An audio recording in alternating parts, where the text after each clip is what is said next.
Last time இந்த பையன் நம்ம கடையில மொபைல் வாங்க வந்திருந்தா நீங்களே பாத்திருப்பீங்க. அந்த பையன் நம்ம கிட்ட திரும்பவும் மொபைல் வாங்க வந்தான். வந்தப்போ அவன் சொன்னது என்னன்னு நீங்களே கேளுங்களேன். போன் பாத்தி பிடிச்சிருக்காடா?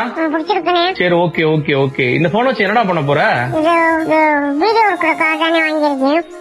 நல்லா இருக்கு போன். அது ஸ்டோரேஜுக்கு பத்தல தானே இந்த போன் எடுத்திருக்கேன். சரி ஓகே. என்ன படிச்சிருக்க? தமிழ் படிச்சிருக்கேனே. என்னடா சொல்ற? ஓகே. எதுவும் ஜாபுக்குலாம் ட்ரை பண்ணலையா?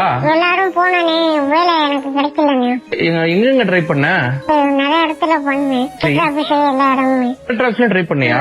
எதுவும் சரியா ரெஸ்பான்ஸ் பண்ண மாட்டாங்களா? இந்த பையனுக்கு ஏஜ் 23 ஆகுது. BA தமிழ் படிச்சும் அவருக்கு எங்கேயுமே ஜாப் கிடைக்கல. கலெக்டர் ஆபீஸ் வரைக்கும் போய் பார்த்துட்டாரு. எந்த ரெஸ்பான்ஸும் இல்ல. அதுக்கு நான் என்ன சொன்னேன் அப்படின்னா, வீட்டுல இருக்க பெரியவங்களை கூட்டு போய் பேச சொல்லலாம் அப்படின்னு சொன்னதுக்கு அந்த பையன் என்ன சொன்னாருன்னு நீங்களே கேளுங்க. இல்ல, பெரியவங்க கூப்பிட்டு போய் கேட்டா என்ன சொல்றாங்க? பாப்போம் பாப்போம் சொல்றாங்களா? அதனாலதான் யூடியூப் சேனல் ஆரம்பிச்சு முன்னேறலாம் முடிவு பண்ணிட்டியா? இந்த வீடியோ நீங்களே பாத்திருப்பீங்க. நம்மள எத்தனையோ பேர் நல்லா இருந்தும் சாக்கு போக்கு சொல்லிட்டு டிகிரி முடிக்காம வேலைக்கு போகாம இருக்கும். ஆனா இந்த பையன் டிகிரி முடிச்சும் வேலை தேடி போயும் எங்கேயுமே வேலை கிடைக்கல. தம்பி லாஸ்ட் டைம் நம்ம ஷாப்புக்கு வந்திருந்தாப்ல. ஆக்சுவலி நீங்க பாத்துருப்பீங்க, நிறைய பேர் சப்போர்ட் பண்ணீங்க. இந்த பையன் இன்னும் லைஃப்ல நிறைய முன்னேறதுக்கு நீங்க சப்போர்ட் பண்ணணும். ஓகேவா? ஹாப்பியா?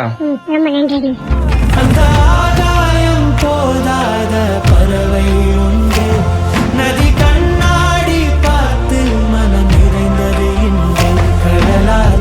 எவ்வளவு உயரங்கிறது முக்கியம் இல்ல, எவ்வளவு வாழ்க்கையில உயர்றோம் அப்படிங்கிறது தான் முக்கியம். காரைக்குடி கம்மங்காடு என்ற கிராமத்தை சேர்ந்த இளைஞர் மாரிமுத்துவுக்கு வயது 23. BA தமிழ் பட்டப்படிப்பு முடித்துள்ளாராம். பல இடங்களிலும் வேலை தேடி அலைந்தும் தனக்கு யாரும் வேலை தர மாட்டேங்கிறாங்க என அந்த இளைஞர் கூறுவது மிகவும் சோகத்தில் ஆழ்த்துகிறது. இருந்தாலும் அவர் தனது விடாமுயற்சியை விடாமல் யூடியூபில் வீடியோ போட்டு நான் சம்பாதிப்பேன் என முயற்சியை எடுத்து வரும் வேளையில் இது குறித்த காணொளியை ஃபார் யூ மொபைல்ஸ் என்ற இன்ஸ்டா பக்கத்தில் குட்டி மாரிமுத்து என்கிற இன்ஸ்டா பேஜையும் டேக் செய்து வெளியிட இளைஞர் மாரிமுத்துவுக்கு ஏராளமானோர் நிச்சயம் வாழ்க்கையில நீங்க வேற லெவலுக்கு முன்னேறுவீங்க ப்ரோ, கான்பிடென்டா இருங்க என கருத்துக்களில் வாழ்த்துக்களை தெரிவித்து வருகிறார்கள்.